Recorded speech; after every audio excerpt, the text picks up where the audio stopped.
ಇದಕ್ಕೆಲ್ಲ ದೊಡ್ಡ ಪ್ರೇರಣೆ ನಮ್ಮ ಪರಮ ಪೂಜ್ಯ ಗುರುಗಳಾದಂತಹ 1800 ಶ್ರೀ ಶ್ರೀ ಸತ್ಯಾತ್ಮ ತೀರ್ಥ ಶ್ರೀಪಾದಂಗಳವರ ಪರಮಾನುಗ್ರಹದ ಬಲ. ಅವರು ಆಶೀರ್ವಾದ ಮಾಡಿ ಆಜ್ಞಾ ಮಾಡಿದ್ದಕ್ಕೆ ಎಲ್ಲ ಊರುಗಳಲ್ಲೂ ಇವತ್ತು ನಡೀತಾ ಇದ್ದಾರೆ. ಭಗವದ್ಗೀತಾ ಅಭಿಯಾನ ಅಂತ ಮಾಡಿ ಅಧ್ಯಾಯಗಳ ಪ್ರವಚನ ಅಂತ ನಡೀತಾ ಇದ್ದಾರೆ. ಅಂತಹ ಪ್ರವಚನ ಎಲ್ಲ ಕಡೆ ನಡೆಯುವಾಗ ನಾನು ಅನೇಕ ಊರುಗಳಿಗೆ ಹೋಗಿ ಬಂದಿದ್ದೇನೆ. ಹಾವೇರಿ, ರಾಣೆಬೆನ್ನೂರು, ದಾವಣಗೆರೆ, ಹರಿಹರ ಮತ್ತು ಹುಬ್ಬಳ್ಳಿ ಅನೇಕ ಭಗವದ್ಗೀತಾ ಅಭಿಯಾನಕ್ಕೆ ಹೋಗಿದ್ದೇನೆ.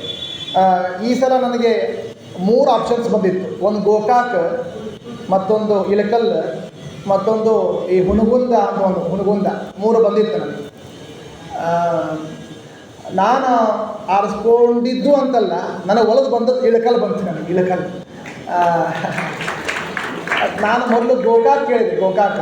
ಆದರೆ ಅದು ಗೋಕಾಕ್ ಕೇಳಿದಾಗ ಅಷ್ಟೊಂದು ಬುಕ್ ಆಗಿಬಿಟ್ಟಿತ್ತು. ಇನ್ನೊಬ್ರು ಯಾರೋ ಹೋಗಿದ್ರಲ್ಲಿ, ಇನ್ನೊಬ್ರು ಹೊರಟಿದ್ದು. ಏನೋ ಹುನಗುಂದ ಕೇಳೋಣ ಅಂದ್ಕೊಂಡೆ. ಅವರು ಇಲ್ಲ, ಹುನಗುಂದ ಬೇಡ, ಇಳಕಲ್ಲಿಗೆ ಹೋಗ್ರಿ ಅಂತ ಕಳಿಸಿದವರು ಸ್ವಾಮಿಗಳೆಲ್ಲ ಹೇಳಿದರು, ಇಳಕಲ್ಲಿಗೆ ಅಂತ. ಅಂತಹ ಇಳಕಲ್ಲಿಗೆ ಬಂದು ಭಗವದ್ಗೀತಾ ಹೇಳುವಂತಹ ಒಂದು ಚಿಂತನೆ ಮಾಡುವಂತಹ ಪ್ರಯತ್ನ ಮಾಡಿದ್ದೇನೆ. ಏನೇ ಒಂದು ನಾನು ಇವತ್ತು ಮಾತಾಡ್ತಾ ಇದ್ದೇನೆ, ಪ್ರಯತ್ನ ಮಾಡಿದ್ದೇನೆ ಅಂದರೆ ನಮ್ಮ ಪರಮ ಪೂಜ್ಯ ಗುರುಗಳಾದಂತಹ ಶ್ರೀ ಶ್ರೀ ಸತ್ಯಾತ್ಮ ತೀರ್ಥ ಶ್ರೀಪಾದಂಗಳವರ ಪರಮಾನುಗ್ರಹದ ಬಲ, ಹಾಗೆ ನಮ್ಮ ತಂದೆ ಪೂಜ್ಯ ಕೊಲ್ಲಹಳ್ಳಿ ನರಸಿಂಹಾಚಾರ್ಯರ ದಂಪತಿಗಳ ಪರಮಾಶೀರ್ವಾದದ ಬಲದಿಂದ 4 ಮಾತುಗಳು ಬಂದಿದ್ದಾರೆ. ಈ ನಾ ದಿನ ಸ್ತೋತ್ರ ಮಾಡಿರ್ತೇನೆ, ಸತ್ಯವೀರ ತೀರ್ಥರು ಅಂತ. ನಮ್ಮ ಮನೆತನ ಕೊಲ್ಲಹಳ್ಳಿ ಮನೆತನ ಅಂತ. ಕೊಲ್ಲಹಳ್ಳಿ ಮನೆತನದ ಮೂಲ ಪುರುಷರ ಗುರುಗಳು ಸತ್ಯವೀರ ತೀರ್ಥರು ಅಂತ. ಸತ್ಯವೀರ ತೀರ್ಥರು ನನಗೂ ಒಂದು ಭಾಗ್ಯ. ನಾನು ಹುಟ್ಟಿದಾಗಿಂದ ಆ ಸತ್ಯವೀರ ತೀರ್ಥರು ಅವರು ಉತ್ತರಾದಿ ಮಠಾಧೀಶರೇ. ಇವತ್ತೇನು ನಮ್ಮ ಸ್ವಾಮಿಗಳು ಸತ್ಯಾತ್ಮ ತೀರ್ಥರಿದ್ದಾರೆ, ಅವರ ಗುರುಗಳು ಸತ್ಯಪ್ರಮೋದ ತೀರ್ಥರು, ಅವರ ಗುರುಗಳು ಸತ್ಯಾಭಿಜ್ಞ ತೀರ್ಥರು, ಅವರ ಗುರುಗಳು ಸತ್ಯಪ್ರಜ್ಞ ತೀರ್ಥರು, ಅವರ ಗುರುಗಳು ಸತ್ಯಧ್ಯಾನ ತೀರ್ಥರು, ಅವರ ಗುರುಗಳು ಸತ್ಯಜ್ಞಾನ ತೀರ್ಥರು, ಅವರ ಗುರುಗಳು ಸತ್ಯಧೀರ ತೀರ್ಥರು, ಅವರ ಗುರುಗಳೇ ಸತ್ಯವೀರ ತೀರ್ಥರು ಅಂತ. ಅವರು ನಮ್ಮ ಮನೆತನದ ಕುಲಗುರುಗಳು. ಕೊಲ್ಲಹಳ್ಳಿ ಮನೆತನದಲ್ಲಿ ಅವತಾರ ಮಾಡಿದವರು. ನಮ್ಮ ತಂದೆಗೆ 7ನೇ ತಲೆಯವರು, ನಮ್ಮ ತಂದೆಗೆ 7ನೇ ತಲೆ ಸತ್ಯವೀರ ತೀರ್ಥರು. ಅಂಥವರಿಗೆ ಉತ್ತರಾದಿ ಮಠದ ಆಶ್ರಮ ಆದದ್ದು ಇದೇ ಈ ಕಡೆ ಕ್ಷೇತ್ರ, ಬಲಕುಂದಿ ಕ್ಷೇತ್ರದಲ್ಲಿ. ಬಲಕುಂದಿ ಕ್ಷೇತ್ರ ಲಕ್ಷ್ಮೀನಾರಾಯಣ ದೇವಾಲಯದಲ್ಲಿ ಅವರಿಗೆ ಆಶ್ರಮ ಆದದ್ದು. ಅದರ ಅರ್ಚಕರು ಇಲ್ಲಿ ಬಂದಿದ್ದಾರೆ, ರವಿಯಾಚಾರ್ ಅಂತ ಇದ್ದಾರೆ, ರವಿಯಾಚಾರ್ ದಂಪತಿಗಳಿದ್ದಾರೆ. ನನಗೂ ಒಂದು ಭಾಗ್ಯ ಸಿಕ್ತು. ನಾನು ನೋಡಿದ್ದೇ ಇಲ್ಲ. ಈ ಇಳಕಲ್ ಪ್ರವಚನಕ್ಕೆ ಬಂದಾಗಲೇ ಬಲಕುಂದಿ ದರ್ಶನ ಆಯ್ತು. ನನಗೆ ಇಡೀ ಜೀವನ ಪೂರ್ತಿ ನೆನಪೇನೆಂದರೆ, ನಾನು ಇಳಕಲ್ ಪ್ರವಚನಕ್ಕೆ ಹೋದಾಗ ಬಲಕುಂದಿ ನೋಡೋಕೆ ಬಂದಿದ್ದೇನೆ ಅಂತ ನನಗೆ. ಇಳಕಲ್ ಪ್ರವಚನಕ್ಕೆ ಹೋದಾಗ ಬಲಕುಂದಿ ದರ್ಶನ ಆಯಿತು ಅಂತ. ಈ ಥರ ಇಲ್ಲೇ ಮಹಾಕ್ಷೇತ್ರ ಇದೆ. ಪರಮ ಪವಿತ್ರವಾದಂತಹ ಶ್ರೀನಿವಾಸ ದೇವರ ಸ್ಥಾನ. ನಾ ಮೊನ್ನೆ ಹೇಳಿದಂಗೆ ತಿರುಪತಿ ತಿಮ್ಮಪ್ಪನೇ ಬಂದು ನಿಂತ್ಕೊಂಡಾನೆ. ತಿರುಪತಿ ತಿಮ್ಮಪ್ಪ ಅಲ್ಲಿ ವರಾದೇವರಿದ್ದಾರೆ, ಇಲ್ಲೂ ವರಾದೇವರಿದ್ದಾರೆ, ಗರುಡ ಇದ್ದಾರೆ, ಪ್ರಾಣದೇವರಿದ್ದಾರೆ. ಹೀಗೆ ಅಂತಹ ಪರಮ ಪವಿತ್ರವಾದ ತಿಮ್ಮಪ್ಪನ ಸ್ಥಾನದಲ್ಲಿ ವೈಭವದಿಂದ ನಡೆಸ್ತಾ ಇದ್ದಾರೆ. ನಾನು ಇಳಕಲ್ಲು ಬರೀ ಸೀರೆಗಷ್ಟೇ ಪ್ರಸಿದ್ಧ ಅಂತ ಹೇಳ್ಕೊಂಡಿದ್ದೆ, ಆದರೆ ಅಂತಃಕರಣಕ್ಕೂ ಕೂಡ ಇಳಕಲ್ ಬಹಳ ಪ್ರಸಿದ್ಧ. ಅಂತಃಕರಣ ನಾನು ಇದು 2-3 ದಿನದಲ್ಲಿ ನಿಮ್ಮವನಾಗ್ಬಿಟ್ಟೆ. ಎಲ್ಲ ನಿಮ್ಮವನಾಗ್ಬಿಟ್ಟಿದ್ದೇನೆ. ಎಷ್ಟು ಅಂತಃಕರಣದಿಂದ ಹಚ್ಕೊಂಡು ಮಾತಾಡಿಸ್ತಾರೆ, ಪ್ರೀತಿಯಿಂದ ಮಾತಾಡಿಸ್ತಾರೆ. ನಾನಾಗಿ ಇನ್ನೊಂದ್ಸಲ ಬರಬೇಕು ಅಂತ ಅನ್ನಿಸ್ತಾ ಇದೆ. ಆ ಥರ ಪ್ರೀತಿ ಕೊಡುವಂತಹ ಊರು ಅದಕ್ಕೆ ಇಳಕಲ್ಲು. ಅಷ್ಟು ಪ್ರೀತಿಯನ್ನು ತೋರಿಸ್ತಾರೆ. ಎಲ್ಲ ನಮ್ಮ ಅಧ್ಯಕ್ಷರು ಪಾಂಡುರಂಗ ಅವರು ಆಗಿರ್ಬೋದು, ಉಪಾಧ್ಯಕ್ಷರಾಗಿರ್ಬೋದು, ಬೇಕಾದಷ್ಟು ಅವ್ರ ಟೀಮೇ ದೊಡ್ಡದಿದೆ, ತುಂಬ ದೊಡ್ಡದಿದೆ.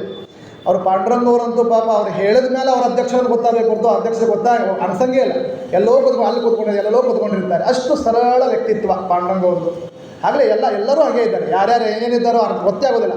ಕೆಲಸ ಮಾತ್ರ ಅಚ್ಚುಕಟ್ಟಾಗಿ ಮಾಡ್ತಾರೆ. ಕೆಲಸ ಮಾತ್ರ ಎಲ್ಲರೂ ಕೂಡ ದೇವರ ಸೇವಾ ಅಂತ ಅಚ್ಚುಕಟ್ಟಾಗಿ ಮಾಡಿಕೊಂಡು ಹೋಗುವಂತಹ. ಆಮೇಲೆ ಅನೇಕ ಕಡೆ ಕ್ಷೇತ್ರಗಳಲ್ಲಿ ಬೇಕಾದಷ್ಟು ಪ್ರವಚನ ಬರ್ತಾರೆ. ಆದರೆ ಹೆಚ್ಚಿನ ಸಂಖ್ಯೆಯಲ್ಲಿ ಪ್ರವಚನ ಬಂದ ಕೀರ್ತಿ ಇಳಕಲ್ ಕ್ಷೇತ್ರಕ್ಕೆ. ಭಕ್ತರು ಕೂಡ ಹಾಗೆ ಬಂದು ಅಷ್ಟೇ ಚೆನ್ನಾಗಿ ಕೇಳುವಂತಹ ಮನಸ್ಥಿತಿ ಉಳ್ಳಂತಹ ಭಕ್ತರು. ಹಾಗೆ ಇಳಕಲ್ಲು ಬಹಳ ವಿಶೇಷವಾಗಿ ಜಾಗೃತಿ ಮೂಡುವಂತಹ ತಾಣ. ಹೀಗೆ ಅನೇಕ ಪ್ರವಚನಗಳು ಇಲ್ಲಿ ನಡೆಯಲಿ. ಭಗವದ್ಗೀತಾ ಏನು ಮುಗಿಲಿಕ್ಕೆ ಬಂತು, 12 ಅಧ್ಯಾಯ ಆಯಿತು. ಇನ್ನು 3 ಟ್ರಿಪ್ ಆಗಿಬಿಟ್ರೆ ಭಗವದ್ಗೀತಾ ಮುಗಿದೋಗುತ್ತೆ. ಹೀಗೆ ಭಗವದ್ಗೀತಾ, ಭಾಗವತ ಹೀಗೆ ಪ್ರವಚನಗಳು ನಡೀತಾ ಇರಲಿ. ವೆಂಕಪ್ಪನ ಆಶೀರ್ವಾದ ಸದಾಕಾಲವು ಎಲ್ಲರ ಮೇಲೆ ಸದಾಕಾಲವು ಇರಲಿ ಅಂತ ಆಶಿಸ್ತಾ, ಈ ಸೇವೆಯನ್ನು ಪ್ರಾಯೋಜಕರು ಭಾಸ್ಕರ್ ರಾವ್ ದಂಪತಿಗಳು ಸೂರ್ಯನ ಹೆಸರನ್ನು ಇಟ್ಟುಕೊಂಡಿದ್ದಾರೆ. ಆ ಸೂರ್ಯನ ಪ್ರಕಾಶದಂತೆ ಅವರು ತಮ್ಮ ಜೀವನದಲ್ಲಿ ಪ್ರಕಾಶಿಸಲಿ, ಭಾಸ್ಕರನ ಪ್ರಕಾಶ ಎಲ್ಲ ಕೂಡ ಬೀಳಲಿ ಅಂತ ಹಾರೈಸ್ತಾ, ಎಲ್ಲರಿಗೂ ಕೂಡ ಎಷ್ಟು ವ್ಯವಸ್ಥಿತವಾಗಿ ನಮ್ಮ ಪಾಂಡುರಂಗವ್ರನ್ನ ಇಳಕಲ್ಲಿಂದ ಬಂದಾಗಿಂದ ಅಲ್ಲಿ ಹನುಮಸಾಗರಕ್ಕೆ ಬಿಟ್ಟು ಬರೋದು ಕರ್ಕೊಂಬರೋದು ಟೈಮ್ ಟು ಟೈಮ್. ನಾ ಬರುವಾಗ ಬಲಕುಂದಿ ಸಹಿತ ನೋಡ್ಕೊಂಬಂದೆ, ಲಕ್ಷ್ಮೀನಾರಾಯಣ ದೇವರ ದರ್ಶನ ಮಾಡ್ಕೊಂಬಂದೆ. ಆ ಥರ ವ್ಯವಸ್ಥಿತವಾಗಿ ಬಂದ ಆಚಾರ್ಯಗಳಿಗೆ, ಬಂದ ಗಣ್ಯರಿಗೆ ಯಾವ ಕೊರತೆನೂ ಆಗಬಾರ್ದು ಅಂತ ನೋಡಿಕೊಳ್ಳುವಂತಹ ಒಂದು ಮನೋಭಾವನೆ ಉಳ್ಳಂತಹ ಎಲ್ಲರಿಗೂ ಕೂಡ, ಸಮಿತಿಯವರಿಗೆ, ಅರ್ಚಕ ಬಂಧುಗಳಿಗೆ, ಪಾಪ ಅವರು ಕೂಡ ತುಂಬ ಚೆನ್ನಾಗಿ ಮಾತಾಡ್ತಾರೆ. ನಾರಾಯಣಾಚಾರ್ಯ ಆಗಿರ್ಬೋದು, ಶ್ರೀಹರಿ, ಪಾಪ ಯುವಕ ಶ್ರೀಹರಿ, ಹನುಮಂತ, ಎರಡೆರಡು ಹೆಸರು, ಶ್ರೀಹರಿನೂ ಹೌದು ಹನುಮಂತನೂ ಹೌದು. ಎರಡು ಶಕ್ತಿ ಇದೆ, ಸರ್ವೋತ್ತಮತ್ವ ಶಕ್ತಿನೂ ಅವರಲ್ಲಿ ಇದೆ, ಜೀವೋತ್ತಮತ್ವ ಹನುಮಪ್ಪನ ಶಕ್ತಿನೂ ಇದೆ. ಅಂತಹ ಶಕ್ತಿ ಇದ್ದದ್ದಕ್ಕೆ ಅರ್ಚಕರಾಗಿ ಇಲ್ಲಿ ಬಂದಿದ್ದಾರೆ, ವೆಂಕಪ್ಪನ ಸ್ತೋತ್ರ ಮಾಡ್ತಾ ಇದ್ದಾರೆ. ಅವರಿಗೆ ಯಾರ್ಯಾರು ಇಲ್ಲಿ ಇದ್ದಾರೋ, ನನಗೆ ಗೊತ್ತಿದ್ದು 4 ಹೆಸರು ಹೇಳೋಣಷ್ಟೇ, ಬಂದು 2 ದಿವಸದಾಗ ಗೊತ್ತಿದ್ದ ಹೆಸರು ಹೇಳಿದ್ದಾರೆ. ಇನ್ನು ಯಾರ್ಯಾರು ಇದ್ದಾರೋ ಪ್ರತ್ಯಕ್ಷವಾಗಿ ಅಪರೋಕ್ಷವಾಗಿ ಮಾಡಿದಂತಹ ಎಲ್ಲರಿಗೂ ಕೂಡ ವೆಂಕಪ್ಪನ ಆಶೀರ್ವಾದ ವಿಶೇಷವಾಗಿರಲಿ, ಆ ಪರಮಾತ್ಮನ ಆಶೀರ್ವಾದ ಎಲ್ಲರ ಮೇಲೆ ಸದಾಕಾಲ ಇರಲಿ.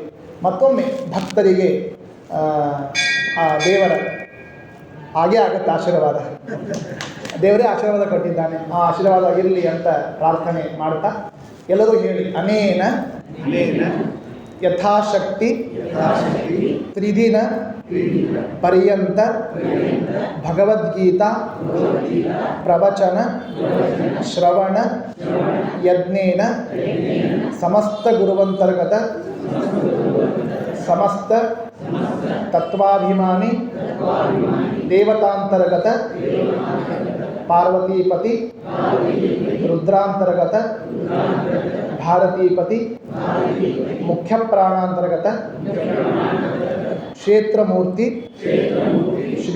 ಶ್ರೀನಿವಾಸಾಭಿನ್ನ ಗ್ರಂಥ ಪ್ರತಿಪಾದ್ಯ ರುಕ್ಮಿಣೀಪತಿ ಶ್ರೀಕೃಷ್ಣ ಪ್ರಿಯತಾ ಪ್ರೀತೋ ಭವತು.